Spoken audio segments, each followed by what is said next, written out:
You're listening to the Cat Breeder Sensei Says podcast, the show that supports the reputable breeding of pedigree cats. I'm your show host, April Catito, and in this episode, we're going to be discussing the signs of pre-labor and active labor with your queen and how to know when to cancel those dinner plans.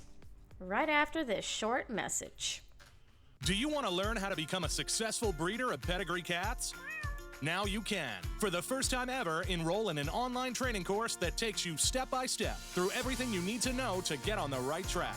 Visit catbreedersensei.com to sign up today and use code podcast21 to get $25 off. Okay, we're back, and I have to give, you know what, the disclaimer. Disclaimer. All of the information that you hear in this episode is based on my personal knowledge or my personal experience. You may certainly have different results than I do. I have a whole list of topics that I'm going to do as episodes for this podcast, but today I feel like it's the perfect time to do a podcast on the subject of how to know when your queen is preparing for delivery of her babies, since today I'm on baby watch. So I'm not going to be discussing any emergency situations in this show, only your typical, quote, normal delivery scenario. So I won't take you through the labor process in this episode either, but I certainly have plans for that in the future. I know when I was preparing for my first litter and even during the delivery, I was just a nervous wreck because I didn't have any knowledge about this subject. You can read a little bit about it, but until you actually experience it yourself, it's hard to describe and it's hard to spot the signs. But still, if you know what to look for and you've heard the information, maybe play this episode a couple of times so you can say, okay, yeah, that's right, I remember hearing that in the Cat Breeder Sensei Says podcast, and this must be it. This must be go time. Okay, so you may have heard breeders say they're on kitten watch or on baby watch, right? This means that the mama is due and they have to hang out and wait for labor and delivery because most breeders want to be present when their queen is delivering the kittens, just in case something happens and some intervention is needed. And that's what I'm on today is kitten watch. So the average gestation period in a mama is 65 days. Now, of course, it can go anywhere from safely deliver at day 62 all the way up to day 70. So there's really like a whole period of time where it's safe for the girl, the queen, to deliver her kittens. 62 would be a little early, 70 would be a little late. Some people have a limit on how long they will let their queen go before taking them in for a C-section.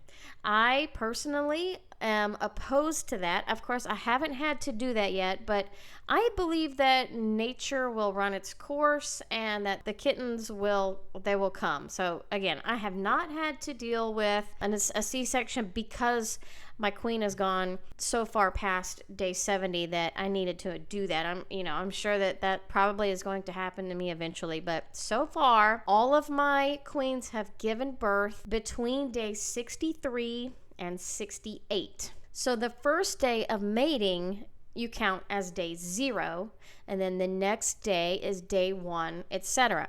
So if you want to determine the due date, I just go to Google and I enter 65 days from, and then I enter the date, the first date that you were able to confirm that the cats mated successfully.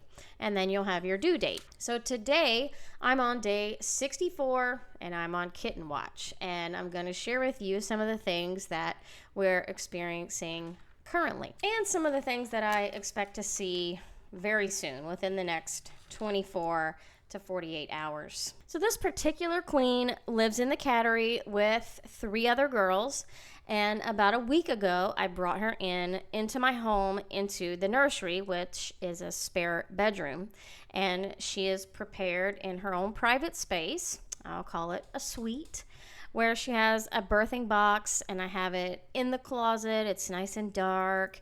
She has a little private box, and she has fresh linens and puppy pads and everything, and that is where most likely she will deliver her kittens, because it's, in a nice secluded little area. She has been going in there for the last 3 or 4 days and digging. So they will dig up your newspaper or your layers of sheets or pillowcases or whatever you're using, your puppy pads. They just start digging, and that is just the way that they prepare their space to deliver their kittens. So I can tell by what she's doing that she is okay with the birthing box that I have given to her. And this is actually her 4th litter, and kind of know what she likes, and she's going to be totally fine with this. But the digging, they start to do that maybe about a week ahead. She's been doing it for about 3 or 4 days. I lay it all flat, and I say, okay, you're messing up your baby box. And then she goes back in. Next time I visit, which is, 10 times a day, she's dug up, all of the material from the corners and kind of piled it into the middle. So when they start digging in their birthing box, they are preparing for delivery. Now, today I noticed with her that I can express some milk from her breasts. And that usually can take place 24 to 48 hours before delivery. So I'm pretty sure that within 1 or 2 days, we will have kittens on the ground from her. I've also been taking her body temperature, and the body temperature of the queen will decline to less than 99 degrees. So the normal temperature for a cat is about 100 degrees to 101 degrees. So if it drops below 99, that is her body's way of preparing for labor. She will actually get super warm. She'll start panting, and her body temperature is going to rise. So to prepare for that, nature has a great way of dropping her body temperature to prepare her for the laborious event that she is about to endure. So the body temperature drop, that's usually 24 to 36 hours before delivery.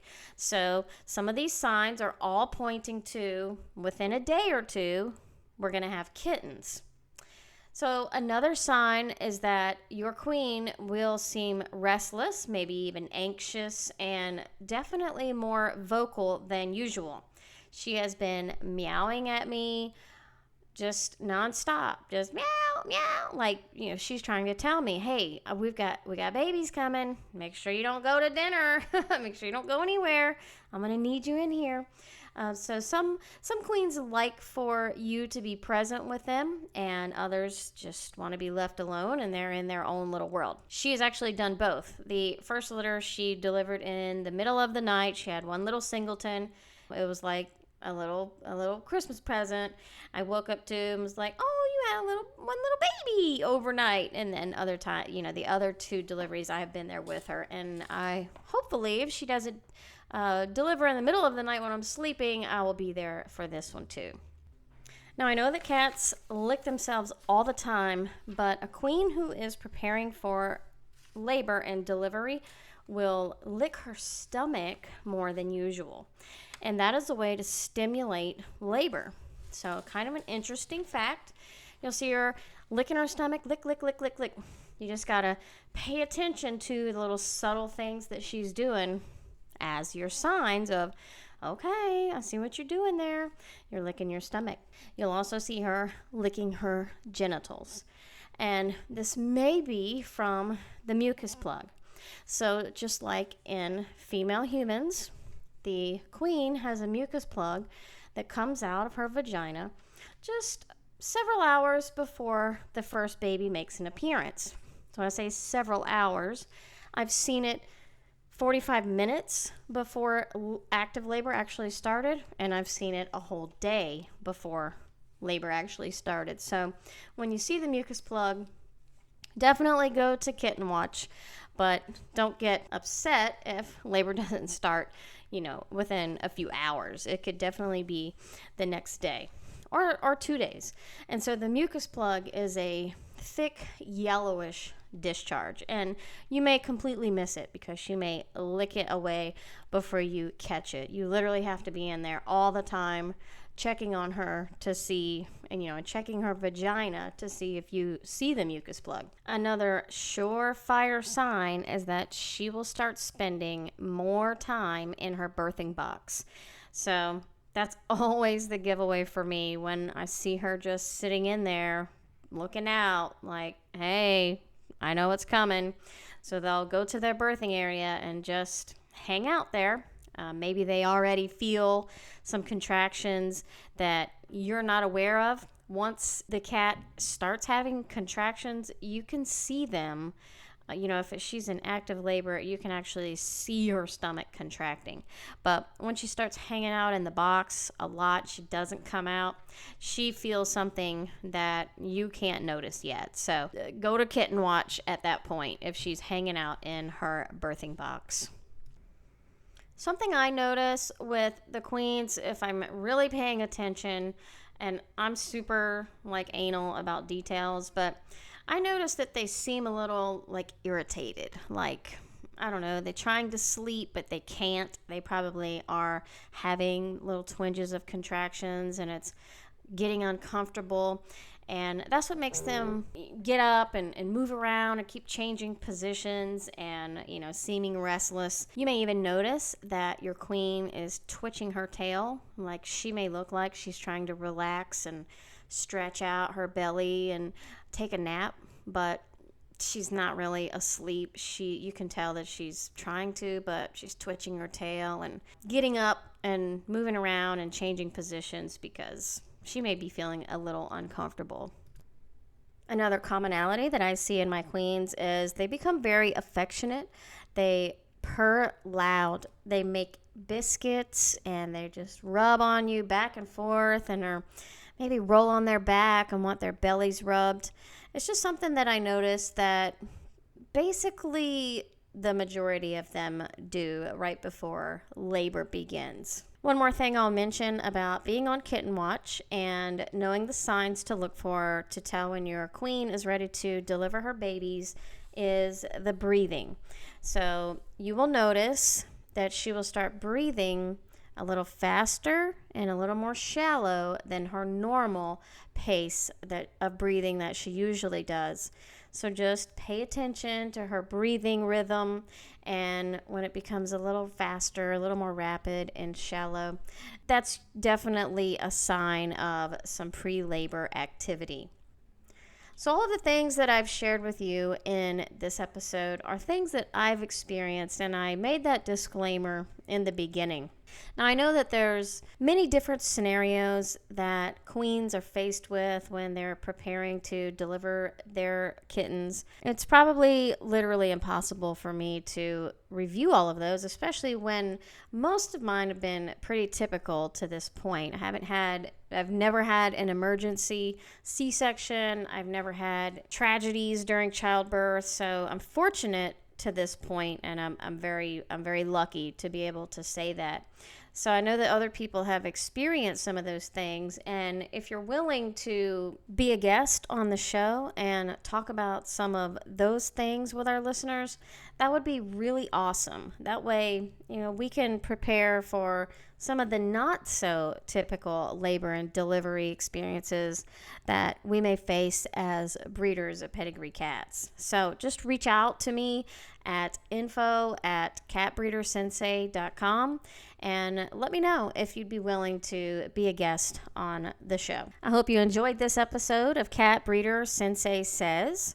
Be sure to leave us a 5-star review on the platform that you listen to us on. You can also leave a comment on our website. We put all of our podcasts on there as well, catbreedersensei.com. Thank you again for listening. You guys make good choices, and remember, the best way to do things is your way. Bye.